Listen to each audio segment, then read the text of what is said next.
Hizi street zimejaa vitu fulani, ukiuliza baba anauliza mama, ulizaliwa ni ufanye vitu gani, uliekelewa mtaani ukakuja na vitu gani, wanaulizaga kwani bana Wizkid kwa nini yaingiagi trend, niko siku wataingia trend na vitu gani zitakuwa huko mjini. Inasikitisha kuuliza kuwa bana Wizkid atakuwa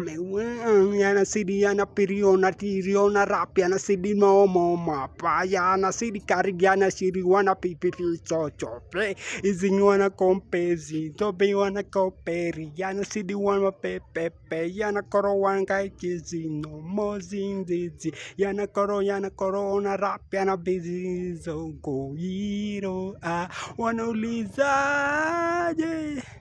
Kuna maswali ukiuliza baba anauliza mama kwani kuliendaje, kaandika ngoma mistari kichwani kanzi imetoka za chwani, anafanya vitu fulani mpaka anauliza kwa fulani mau papa.